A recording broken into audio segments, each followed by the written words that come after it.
I think what I got out of today's discussions were visuals, including visuals when we discuss with kids about behaviorals and coming up with that.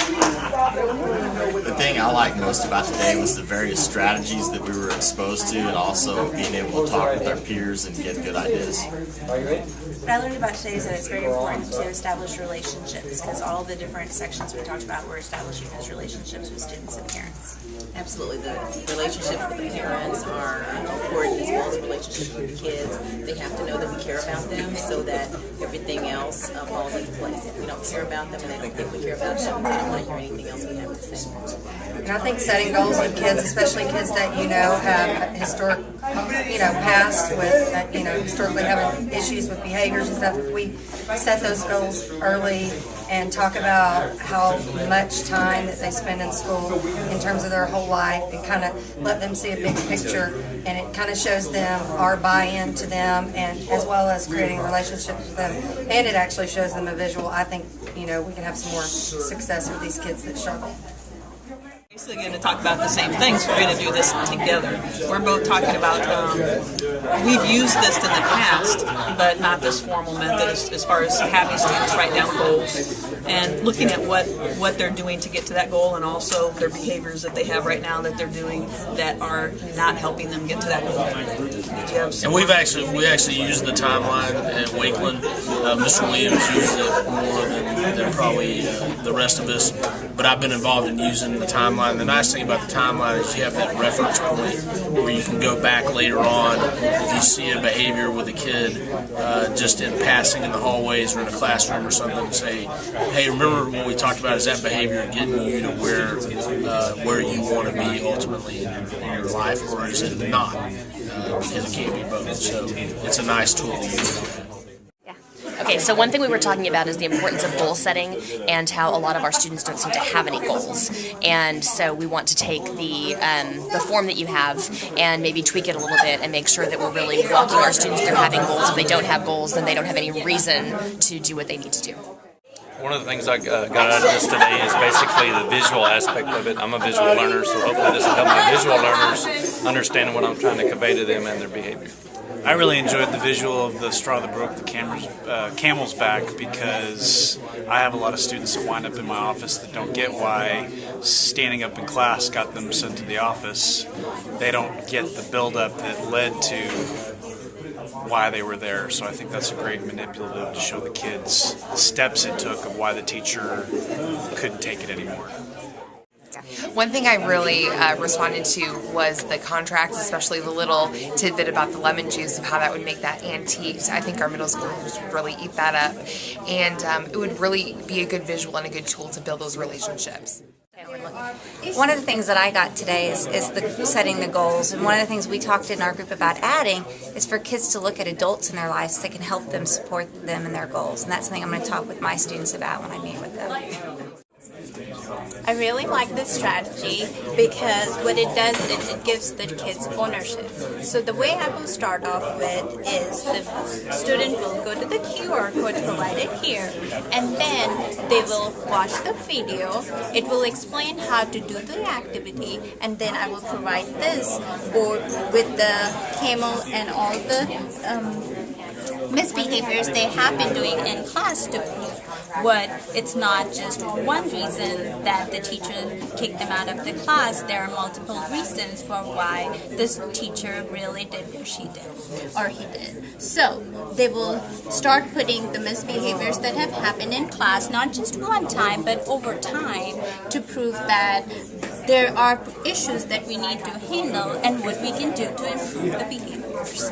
So that's what we learned today.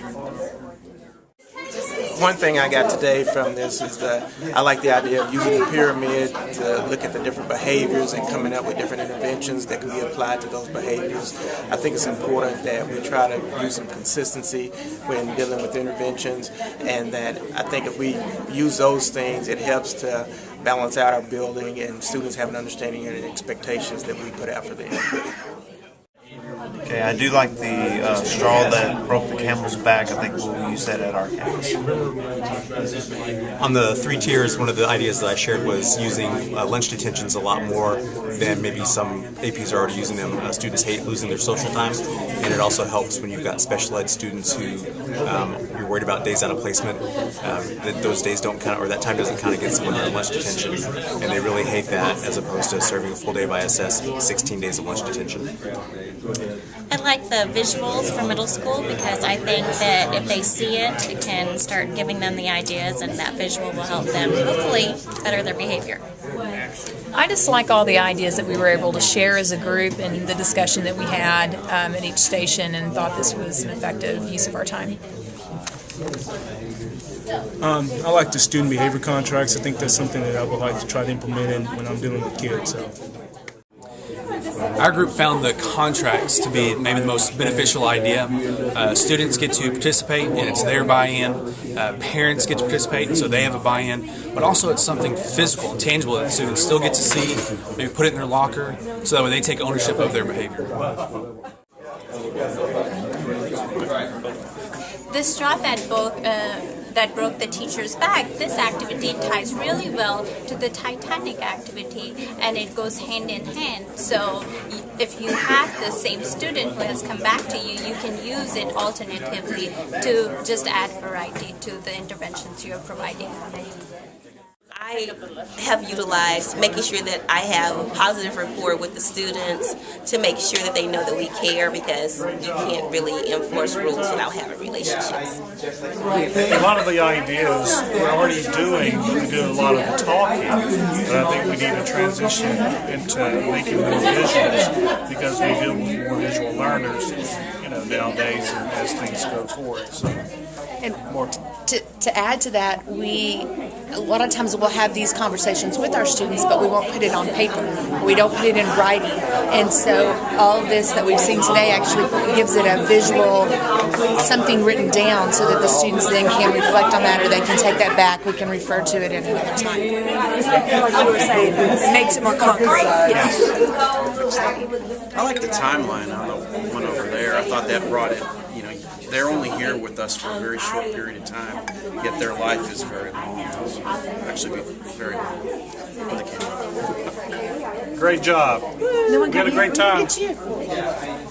I agree. I think it's already on. I agree that putting it on paper or getting the students to commit, especially when someone writes something down or signs their name, you feel intrinsically that you are devoted to whatever it is that you've written down yourself. And I think that's the bigger component to it, the goals contract, and also the behavior contract that the student signs, and they create their own goals and what do I need to do and what should you see from me so that I can be successful. I think that was great.